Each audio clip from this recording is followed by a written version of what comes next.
Pessoal, boa noite a todos. Primeiramente, queria agradecer todo mundo que está conectado aqui na live. Essa é mais uma série de conversas que o Itaú BBA tem feito com os principais líderes dos setores relevantes aqui da economia brasileira e política, né? Nas próximas semanas, nós abordaremos outros temas. Queria aproveitar o gancho e agradecer o Fernando. Hoje nós vamos bater um papo com o Fernando, que é sócio fundador da Prevent Senior, um case super bacana no setor de saúde. Queria de novo agradecê-lo. Num momento como esse, disponibilizar a agenda para bater um papo com a gente.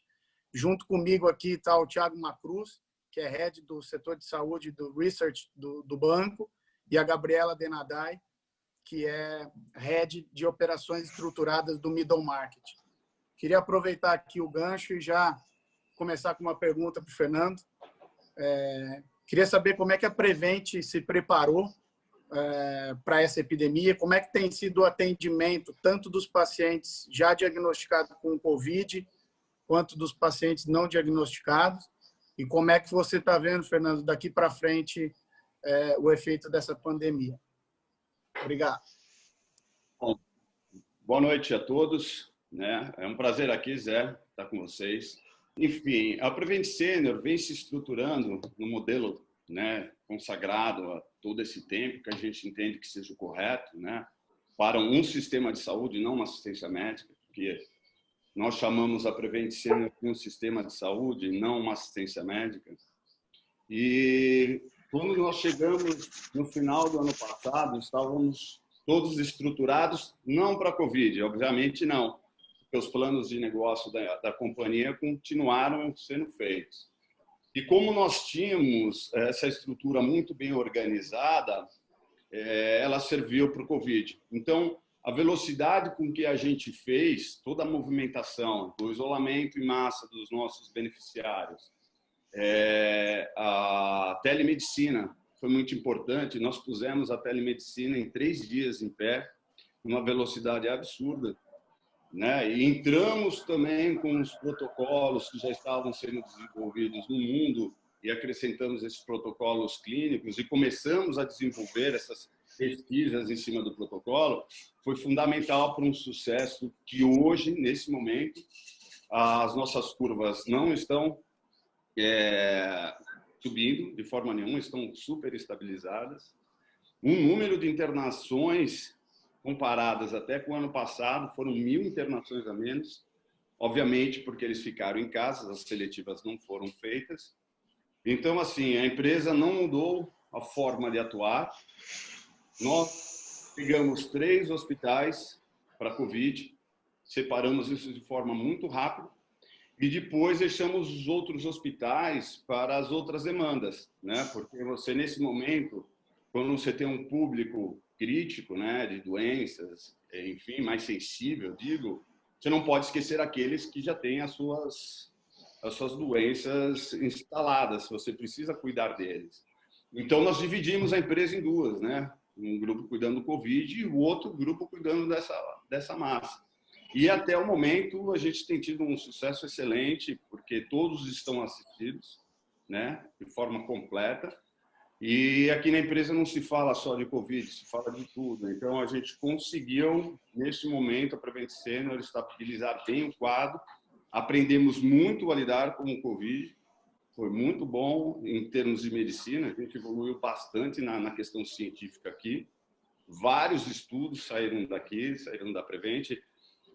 Nessa questão de protocolos, tem vários papers por aí, sendo publicados, enfim, foi um grande ganho de aprendizado, está sendo nesse momento para a companhia. Fernando, você comentou da postergação dos procedimentos eletivos, É razoável dizer que o Covid, até o momento, não tem sido um desafio de custo para você? Tem sido mais um desafio de capacidade e não de custo? O net-net das duas coisas, postergação dos procedimentos eletivos e o aumento de internação associada a essa pandemia, do ponto de vista de custo, tem sido mais benigno do que você imaginava? Não, de forma nenhuma. Isso nos espantou, porque o que aconteceu? Quando nós resolvemos parar os eletivos, era para ter para ter uma noção do que iria acontecer. E hoje nós entendemos que essa curva, pelo menos para nós, ela não vai aumentar. É incrível isso, parece que a pandemia deu um sossego, pelo menos para a nossa carteira. Agora nós estamos voltando com os outros procedimentos, porque é lógico, se você deixar isso muito para frente, vai ficar reprimido toda uma demanda. Isso não é inteligente e eu acho que é desnecessário, porque as pessoas precisam desse atendimento. Mas, para vocês terem uma noção, falando em termos de custo, no mês de março, né, foi o grande centro para nós, onde tudo começou, nós tivemos um ponto percentual a menos da sinistralidade. Nós estávamos com 63%, fomos para 62%. Inacreditável isso. E não paramos de pagar nenhum profissional, mesmo aqueles que ficavam em casa ou ficaram em casa. Nós alocamos os profissionais médicos, né, para ajudar no processo, mas nós não cortamos nenhum contrato com nenhuma empresa. A vida segue o normal. E hoje a nossa estrutura, ela tem muito ainda para ser usada, né? Eu até não gosto de falar muito isso, porque se falar que está sobrando leito, tem estrutura, daqui a pouco vão invadir os nossos hospitais e não é o que a gente deseja, né? Porque existe sempre um risco e a gente é muito conservador em relação a isso. Mas eu tenho 2 hospitais para serem abertos agora também. Então, nós montamos um hospital esperando uma catástrofe, graças a Deus não aconteceu, que comporta 1.900 leitos. Também não vai precisar ser aberto, porque não há necessidade. Nós deixamos o 3º hospital Covid e já fechamos por Covid porque ele não foi usado. Enfim, a estrutura da empresa ela está super bem posta nesse momento e com o resultado financeiro dos trabalhos feitos por trás. Então, realmente a Covid não interferiu em nada no nosso processo, nem no nosso caixa, enfim. Fernando, você comentou que não gostaria de falar sobre que você tem disponibilidade de vagas, né, nos hospitais, que não teve que usar todos os leitos que foram disponibilizados para o Covid. E a gente percebe que assim, o pico da doença no setor privado deve acontecer antes do setor público. Nessa linha, você imagina algum tipo de iniciativa e de parceria entre o SUS e a iniciativa privada para tentar aqui acomodar melhor a evolução dos casos? Então, essa é uma questão que eu não tenho entendido muito bem, né, do posicionamento do próprio Ministério, porque se vocês conversarem com outras instituições, muitos hospitais estão vazios, muitos privados, né? Então, eu não entendi essa estratégia de você não fazer esse acordo com os hospitais privados. Óbvio, o que a Prevent Senior tem feito? Tem ajudado o setor público, mas de forma independente, com alguns setores do setor público que nos procuraram com interesse da parte clínica, dos protocolos, dos nossos resultados, das pesquisas, e nós estamos fazendo essa parceria com essas pessoas, mas de forma transparente, sem custo nenhum, porque nós temos capacidade para atender, né? Eu não posso falar aqui, obviamente, que não, porque são coisas feitas entre uma empresa privada e um órgão público sem relação financeira de forma nenhuma, mas as empresas privadas podem ajudar o SUS. O problema é que não, pelo menos nós não fomos chamados até agora para fazer essa ajuda, nem na questão clínica, nem na questão dos protocolos, nem dos nossos números, enfim. Infelizmente, até hoje nós não fomos chamados para participar de nenhum tipo de processo.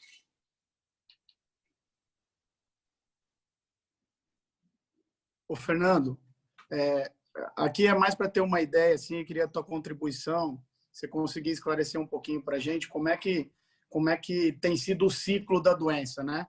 E aí, se você puder colocar alguns grandes números, quantas pessoas têm procurado vocês, qual que é o percentual de pessoas que acabam sendo internadas em leitos normais ou em UTIs, ter um pouquinho da big picture do comportamento da doença. O que aconteceu, Zé, é que a pandemia, né, ela chegou um pouco antes para nós. Porque você vê, são 470 mil beneficiários no grupo de risco. Então, obviamente, eles se contaminariam e ficariam numa situação grave mais rápido do que os jovens que pegaram. Enfim, minha esposa pegou também, não precisou de internação, mas enfim, o nosso grupo sempre foi de risco. E quando nós começamos a receber os primeiros pacientes com sintomas, foi uma desvantagem e uma vantagem ao mesmo tempo, porque nós estamos praticamente há 15 dias na frente da pandemia. Então, esse primeiro momento, nós descobrimos muitas coisas, inclusive na parte científica, de como tratar a doença, de como fazer a ventilação, os medicamentos que seriam utilizados no tratamento. Enfim, foi muito importante para a companhia isso. A grande vantagem que a gente teve nesse momento foi a velocidade de ser uma companhia, e vocês já nos conhecem há muito tempo. Foi muito fácil essa movimentação pela própria estrutura dela, né? Com excelentes profissionais, e a gente trabalhou 24 horas por dia, e essa velocidade, a briga contra o tempo, foi que fez a gente chegar nesse processo, né? Mas, em termos de números, hoje, de intubados, eu vou falar em percentuais, do nosso processo histórico, eu tive 25% a mais intubados. Número de óbitos é o mesmo número de óbitos do ano passado. Então, por causa da pandemia, não tive um número de óbitos maior, né? Então, os nossos números praticamente foram super ajustados. Você tem uma variação, às vezes, de mês, um mês. No começo, foi meio difícil, porque a gente não estava entendendo como funcionava, né, o Covid. Mas em 7, 8 dias, a gente já estava praticamente dominando as técnicas. E continuamos aprendendo. Porque tem muita coisa no mundo. Enfim, ontem nós estávamos numa live, pessoal clínico, pessoal do Peru, do Chile, da Bolívia, enfim, na América Latina, transferindo esse know-how de atendimento, porque eles realmente não têm esse acesso, não sabem como tratar. E pelo nosso número de pessoas que foram tratadas, já que foram muitas, são mais de 400 altas já que a gente já deu nessa população, a gente tem números muito bons de sucesso. Lógico, precisa melhorar, tem muita coisa aparecendo no mundo e a gente está atento a isso, mas os nossos números já são muito animadores para a sociedade. Perfeito, Fernando. Fernando, eu vou aproveitar o gancho. Vocês, como você mencionou, vocês têm a vantagem de terem tido mais tempo para lidar com essa pandemia do que a média dos hospitais privados no Brasil, e também a questão do foco da tua clientela ser basicamente grupo de risco permite com que você tenha mais dado, né, do que a média dos hospitais aqui no Brasil. Eu queria que você falasse um pouco para a gente desses dados, Fernando. O que você já viu de forma empírica de tratamentos que têm tido mais sucesso na ponta? Quais foram as mudanças que você implementou nos últimos 40 dias, talvez passo a passo, quando você foi aprendendo o que tinha mais eficiência quais tratamentos eram mais eficientes e menos eficientes? Conta um pouco para a gente dessa experiência de vocês, que eu acho que pode ser rica para caramba para quem está nos assistindo. Sim, a primeira discussão foi a entrada da hidroxicloroquina. Já existiam trabalhos no mundo sobre isso, né? Sempre foi muito promissor, e a gente conseguiu, logo no início, a gente comprou um lote gigantesco, onde ninguém no Brasil estava comprando hidroxicloroquina, porque já existiam estudos fora, e a gente pegou esses estudos e foi mais a fundo. O que nós percebemos no decorrer da doença, e eu vou dar o exemplo da minha mãe, que nós entramos com medicamento para ela no 7º dia, né? E nós fomos aprendendo com ela o dia ideal e com os outros que vinham chegando. E ela ficou entubada por 15 dias. E nós aprendemos que a entrada do medicamento não é no 7º dia. A entrada do medicamento é no 2º dia de sintoma. Então, todos os pacientes que entraram no 2º dia de sintoma, o percentual que precisou ser internado e depois entubado é muito pequeno. Foi muito pequeno, isso está no paper, tem trabalho já publicado sobre isso. Até esses números é mais fácil que vocês acompanhem, porque são muitas tabelas, mas nós fomos aprendendo, inclusive com o paciente que já estava entubado, que nem minha mãe, que aí é um outro tipo de tratamento. Quando a inflamação do pulmão já ocorreu, você precisa tomar outro tipo de atitude, outras manobras clínicas. Mas tudo isso a gente foi aprendendo, mas quando eu falo aprendendo, é um dia após o outro, porque os relatórios aqui na empresa saem 3 em 3 horas, né? E as reuniões clínicas são 24 horas. Então, um paciente que melhora em 5 horas, 6 horas, como no começo os internados, eles iam para o tubo muito rápido, era questão de minutos, você estava conversando com a pessoa e daqui a pouco ela ia para o tubo. Então, a gente teve todo esse aprendizado por ter vivido isso antes. Então, obviamente que a gente tem muitos trabalhos, né, falando sobre isso. E, por exemplo, um outro dado importante, a média de intubação estava em 14 dias dos nossos pacientes e diminuíram para 7 já.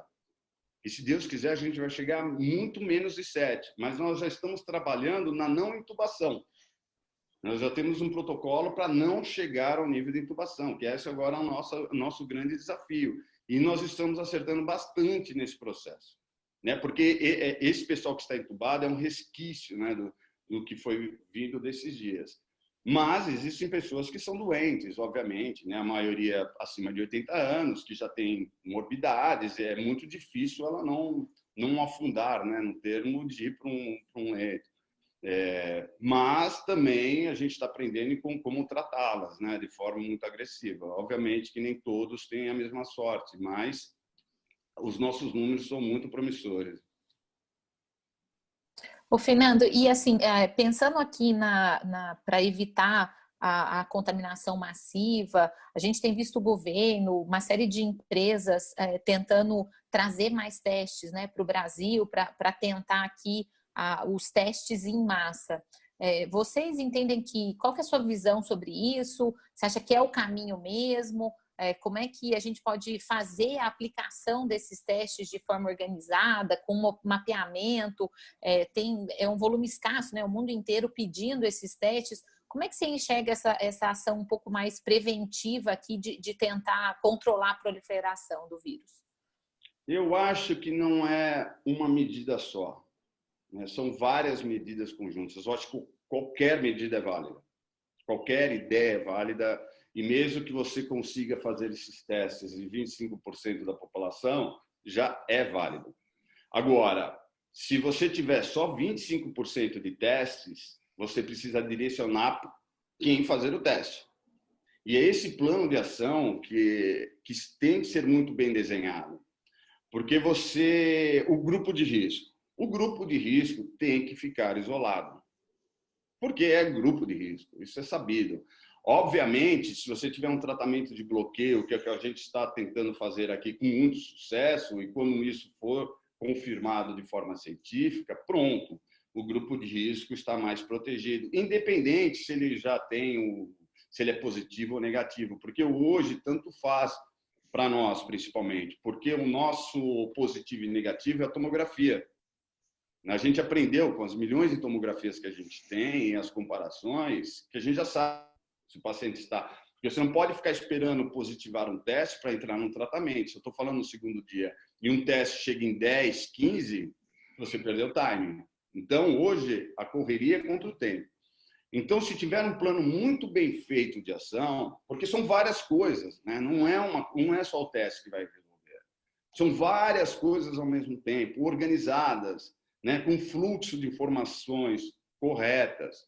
Porque as informações que as pessoas têm, ou que vocês próprios têm, às vezes elas não estão corretas. E a gente tem visto isso. E por que não estão corretas? Porque é impossível você estruturar todas essas informações em um tempo recorde, num país numa pandemia com falta de estrutura. Então, você não precisa, por exemplo, precisa fazer o teste para saber se ele está com o Covid. Olha, você não tem o teste, então olha a tomografia. A tomografia, ela diz se você está com Covid ou não, porque você não tem tempo. Então, assim, se for um plano de ação com várias ações, essa também, de saber se as pessoas estão ou não, também é válida. Agora, a pergunta é, em quem a gente vai aplicar o teste? Porque você não é 100%. É 20%, 15%? Tá. Então, para quem você faz o teste? Eu acho que essa que é a pergunta que a gente tem que fazer nesse momento. Perfeito, Fernando. Pegando o gancho aqui, a gente viu alguns números bem assustadores na Europa, né? Queria entender a tua visão, se você acha que aqui a gente corre o risco de ter falta de médicos ou corpo assistencial para atender os pacientes do Covid. Qual que é a tua visão sobre esse ponto aqui, localmente? Sim, lógico. Se você não tiver um bom projeto, uma boa estratégia, uma boa tática de ação, porque nós estamos numa guerra. Veja bem, o que aconteceu com os nossos profissionais? Quando nós chegamos no número 40, 50 afastados, isso nos preocupou. Então, o que nós fizemos?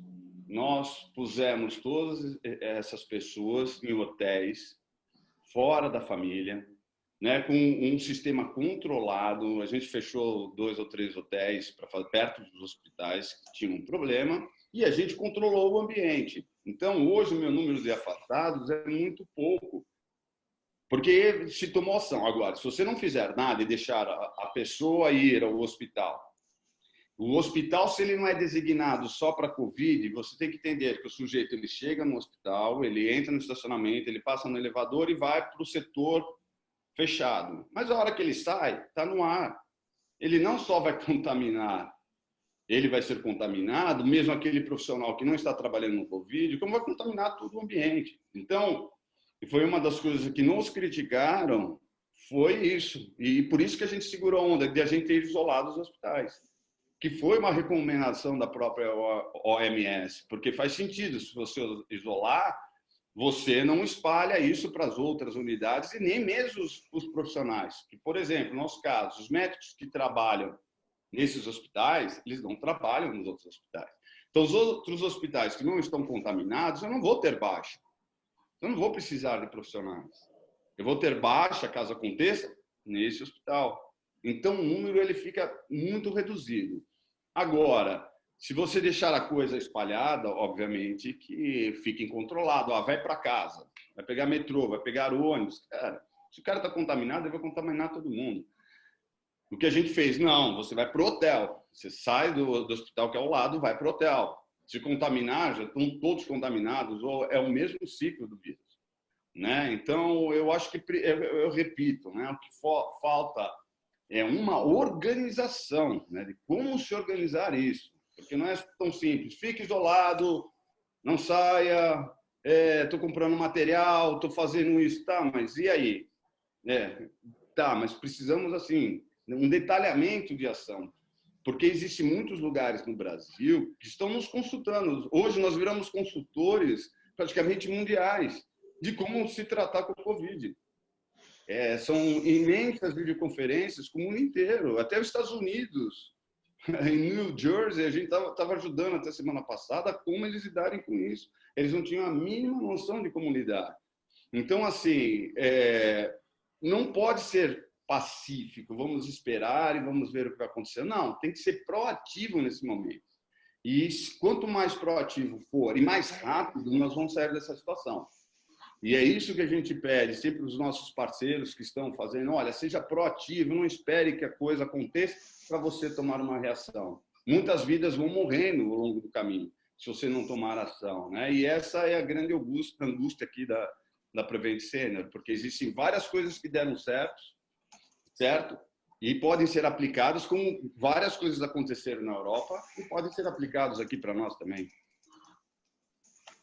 E, Fernando, e nessa lógica, né, você falando bastante de organização, de fazer várias medidas, como é que vocês enxergam que o poder público pode se coordenar para isso, né, para conseguir atingir num país como o Brasil, com dimensões enormes, diferentes perfis e de cada estado com uma lógica? Como é que vocês imaginam aqui que seria uma atuação do poder público para ajudar a conter esse processo como um todo? Gabriela, eu vou falar o que eu faria, né? Na verdade, eu não sei como funciona o setor público, né? Mesmo porque não nos procuraram para saber como nós estávamos fazendo. Mas se você fizer um cálculo simples do que nós fizemos na Prevent Senior, Lisboa, se não me engano, tem 570 mil habitantes. E nem todos são velhos. Não é um grupo de risco. Nós temos 470 mil pessoas de grupo de risco. Então, praticamente, A gente controlou uma cidade inteira, né? Com sucesso, sendo grupo de risco. Mas, se você pegar outras cidades pelo Brasil espalhadas, você vai encontrar cidades de 250 mil, 300 mil, 500, 1,5 milhão. Para você ter 450 mil no grupo de risco numa cidade, você tem que ter uma cidade de 3 milhões. Se a gente conseguiu controlar, por que o setor público não consegue controlar? Né? Qual que é a falta de coordenação, de organização nisso tudo? Eu não sei se o setor público, também não sei se as outras empresas fariam da mesma forma que a gente fez, mas é só para a gente pensar. 470, por exemplo, Bahamas nos pediu ajuda. Me ligaram, desesperado, ministro de Bahamas, o que vocês estão fazendo? Bahamas são 700 ilhas com 320 mil pessoas. Sendo que o grupo de risco é de 112% da população, com 30, 40 mil pessoas no grupo de risco. Olha que fácil você controlar. Só que lá está um caos. Eles não conseguem se movimentar. A coisa fica lenta, fica em discussões filosóficas, discussões científicas, discussões políticas. Cara, a cada hora que está passando, muitas pessoas estão morrendo. Enquanto a gente perde 3 horas de discurso, na verdade, tem um monte sendo enterrado. Então, acho que se o Brasil vai falar, acorda, vamos lá, é ação que a gente precisa. Precisamos de discurso, a gente precisa de trabalho. Que trabalho? Mas que tipo de trabalho? É isso que eu acho que o Brasil tem que se questionar.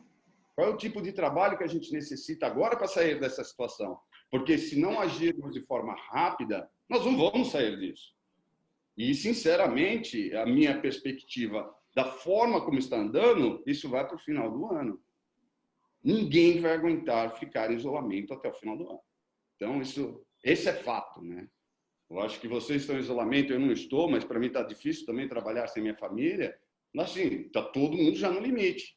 Então, até quando nós vamos conseguir ficar só em isolamento, sem sair na rua, porque é grupo de risco, vão passar o vírus, sem um plano de ação mais concreto, que as pessoas consigam entender o que tem que ser feito para você começar a voltar a uma vida normal.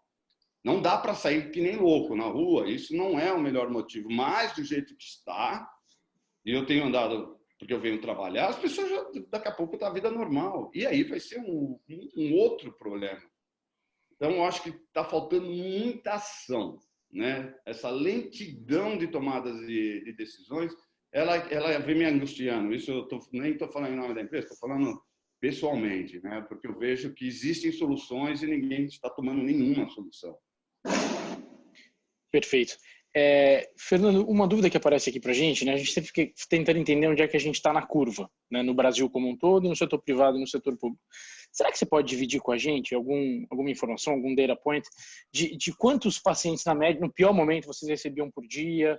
Quantos vocês estão recebendo agora? Vocês já têm a sinalização de que a gente já teve a inflexão? Olha, eu não posso falar da população. Eu não acompanho esses números gerais, mesmo porque os meus números parecem ser um pouco diferentes e o nosso raciocínio estatístico também parece ser diferente do que tudo que mostram, né? Quando nós começamos na pandemia, a gente já falava que eram 12 vezes maior e a gente quase foi massacrado por isso. Hoje já falam que é 15 vezes maior. Então, tudo bem, nós estávamos errados, então, agora estamos certos, as pessoas esquecem. Enfim, eu vou falar do meu número. Para nós, a coisa está estabilizada e controlada. Não sei quais são as ações que estão sendo feitas fora da empresa, porque eu sinceramente, não tenho nem tempo para fazer nada, para ficar vendo isso, que a demanda aqui de decisões é muito, muito grande. Mas eu estou feliz que o meu número está controlado. A gente tem avançado bastante. Talvez, não sei se é um reflexo dos outros números, mas dizem que está subindo. Dizem que está subindo. Graças a Deus é que não está subindo. A coisa não está dando esse pico, mas isso não significa que no Brasil a gente tenha o mesmo quadro, né? Então, eu não saberia afirmar e nem dizer, porque esse número já se perdeu, os testes não chegam, acho que tem mais de 40 mil, 50 mil testes para fazer, já se perdeu essa conta, e qualquer número que aparecer é meramente adivinhação, é o que chegou lá e é o que contabilizam, mas provavelmente não é real. Provavelmente não é real. Fernando, queria pegar o gancho aqui. Você comentou um ponto interessante sobre quarentena, né? E a potencial extensão disso até o final do ano, da forma como está sendo conduzido. Na tua visão, tem alguma forma da gente relaxar, afrouxar um pouquinho, relaxar essa quarentena, sem aumentar o número de óbitos? Você acha que isso é possível sem a gente criar uma vacina para o Covid-19? Qual que é a tua visão nesse sentido? Ô Zé, eu acho que com ações muito bem feitas, você pode reduzir o estrago. Lembrando que o grupo de risco, e mesmo por mais jovens, obesos, a gente tem um dado aqui muito interessante, 90% das pessoas que foram para tubo eram obesas, mesmo não se carteira. Desculpa? Dos jovens, né? Tá, eles estão me corrigindo aqui. 90% dos jovens que foram eram obesos.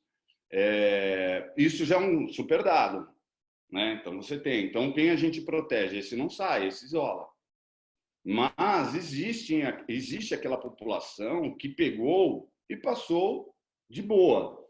Isso é verdade. Isso é uma coisa que a gente tem que falar. Eu peguei, minha esposa pegou. Minha mãe não teve a mesma sorte, porque já está no grupo de risco, mas minha cunhada pegou, um monte de gente aqui já na empresa pegou, e nós passamos. Nós passamos, tá? Obviamente, com protocolo clínico muito bem estabelecido, com acompanhamento médico, etc.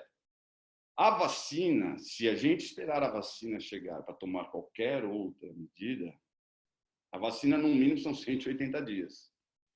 Então, assim, a sociedade aguenta mais 180 dias, os testes no mundo, e quando vai chegar para o Brasil, aí depois vai ter aquela distribuição, porque assim, não existe cura para o vírus. O que existe é você bloquear o vírus para que ele faça um estrago. Né? Porque cura é essa vacina. Então, não tem em 180 dias uma vacina ainda. O que se faz em 180 dias? Conseguimos bloquear o vírus para que ele não avance no organismo. Isso a gente já entendeu que existe uma grande possibilidade de fazer isso. E talvez seja a medida que tenha que ser feita, bloquear o vírus. Pode ser a primeira. Se tiver a vacina, se tiver um outro medicamento, se tiver o que for, nós só temos que lembrar que nós estamos correndo contra o tempo. Né? É tudo para ontem, não é para amanhã. Então, você fala para mim, daqui 30 dias, Fernando, 30 dias, gente. 30 dias eu já perdi tanta gente, já perdi tanta coisa. Aconteceu já tanta coisa aqui nessa empresa que, assim, eu já nem sei mais que dia eu estou da semana e dia do mês, porque todos os dias são iguais, os problemas eles só se replicam, né? Não dá para esperar 30 dias, não dá para esperar uma semana, nem 2 dias para você tomar a decisão. Mas existem formas de você fazer a saída, se é o que estão pensando em fazer, de forma muito organizada, com um plano de ação muito bem definido. Se não for, vai virar uma catástrofe de fato.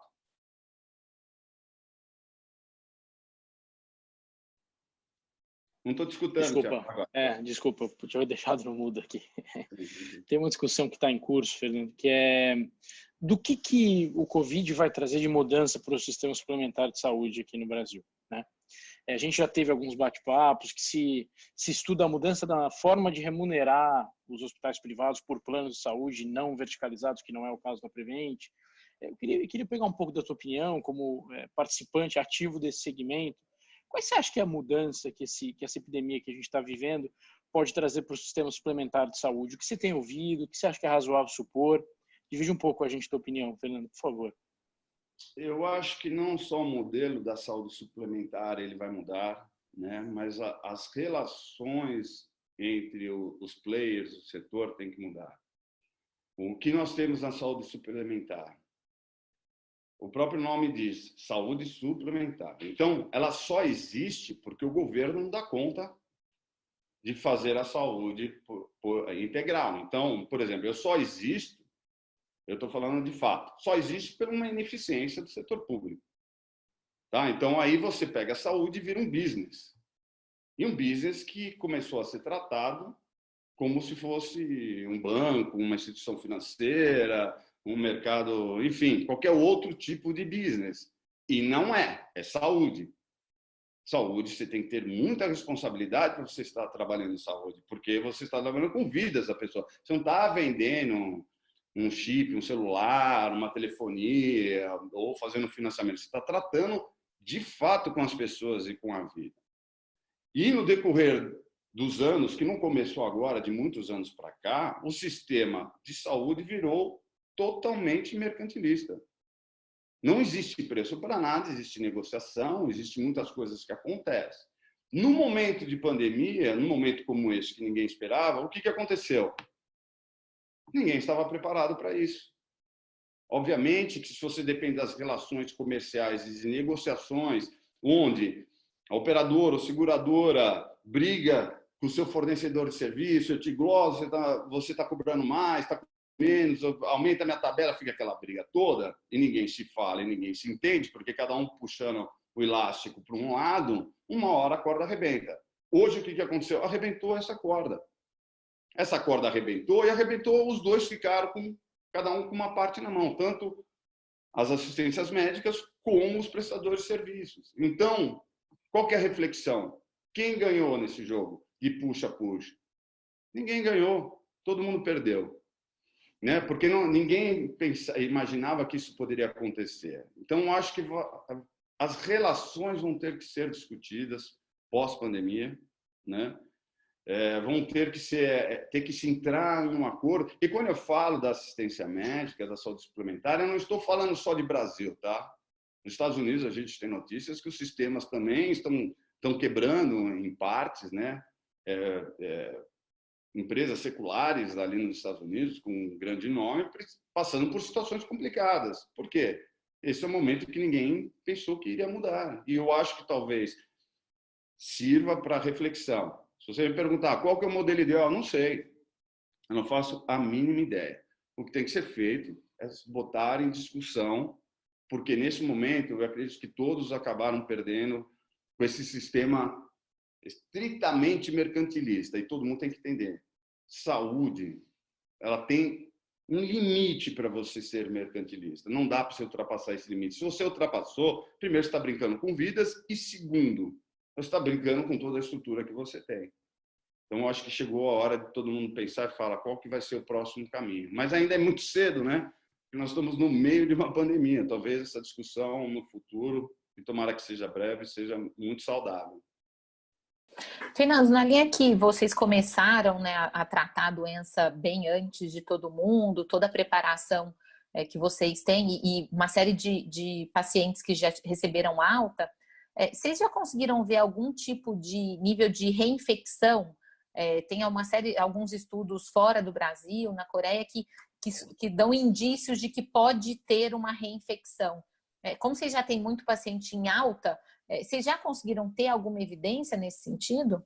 Olha, existe um estudo desse no mundo, a gente vem acompanhando, mas nada que foi comprovado cientificamente, porque às vezes o teste, ele tem que, não é o termo recheque, como que se fala, você faz o teste, depois você tem o segundo, uma validação do teste. Como isso não aconteceu pelo próprio tempo, o número, às vezes ele deu alta, ele continuou positivo e depois voltou e não deu negativo, e quando você faz um novo teste pode ser positivo. No nosso caso específico aqui, nós não temos nenhum caso. Tá? No mundo existe, se não me engano, 150 casos, ou pouco menos do que isso, mas também não dá para se afirmar isso ainda, né? Precisa de um volume maior de dados, mas na nossa experiência aqui na Prevent, ainda não tivemos nenhum, graças a Deus.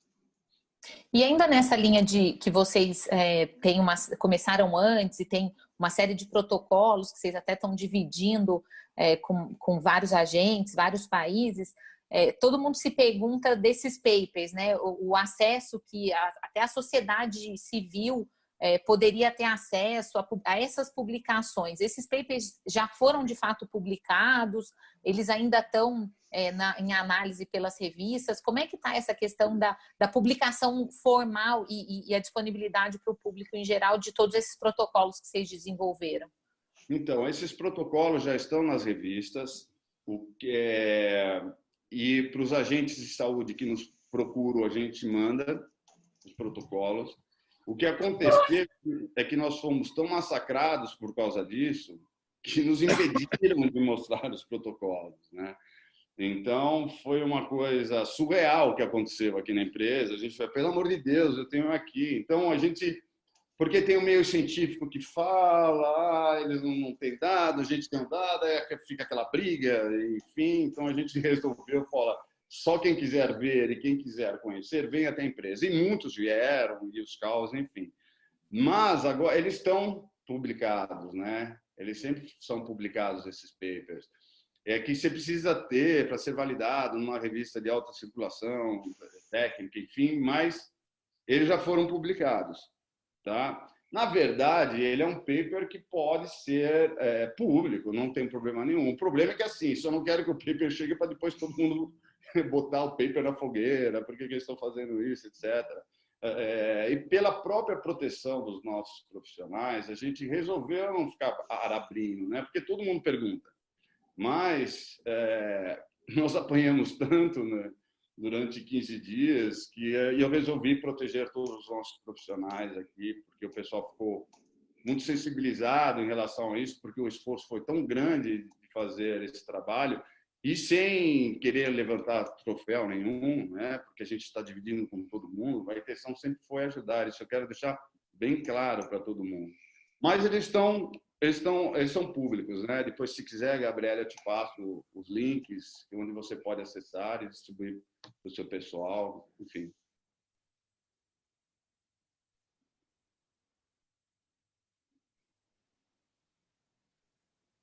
Ótimo, ótimo. Fernando, mais uma vez aqui, acho que você fez uma super cobertura. Queria agradecer pela 10ª vez a disponibilidade sua nesse momento tão complexo de abrir um espacinho da agenda para dar uma aula aí para a gente. E aí queria abrir um espaço para você deixar alguma mensagem, caso você tenha aqui, para todo o público que está nos ouvindo aqui. Bom, obrigado, Zé, primeiramente, né, por vocês terem me dado esse espaço. Eu queria só avisar que a gente não tem todas as soluções, nós estamos aprendendo a cada dia e é uma luta diária mesmo, uma coisa que a gente nunca lidou na vida, principalmente o mundo não lidou. A intenção da Prevent Senior, desde o início e até agora, é ajudar com o que a gente sabe. Nós estamos em contato com várias outras pessoas que nos têm ajudado também. E a gente tem feito esse movimento de juntar todas essas informações e tentar ajudar a sociedade, né? Espero que a gente tenha dias melhores para todos. O esforço nosso aqui é não só de salvar todas as vidas que puseram essa responsabilidade em cima das nossas mãos, a gente tem que entregar isso, fazer o máximo. Todo mundo que sai do hospital é uma comemoração, todo mundo que é desentubado, felizmente nem todos. Mas, assim, é muito promissor, não é para a gente ficar pessimista, é muito otimista. O mundo inteiro está aprendendo a lidar com isso. O Brasil tem uma grande vantagem, que é a criatividade e a forma de se portar. E se nós formos um pouco mais organizados, esquecermos filosofias, esquecermos várias outras coisas que em uma discussão pública acontecem, o Brasil sai muito vitorioso desse processo. Talvez seja o único país que consiga sair vitorioso desse processo mais rápido do que os outros.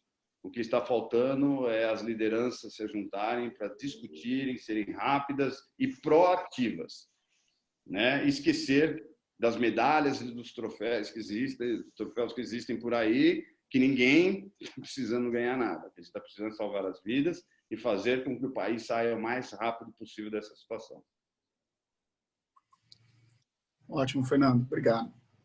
Obrigado, Zé. Obrigado, Gabriela. Obrigado, Thiago. Obrigada, prazer, Fernando. Foi ótimo, viu? Obrigada. Até logo. Obrigadão, Fernando. Tchau, tchau. Um abraço. Tchau, tchau.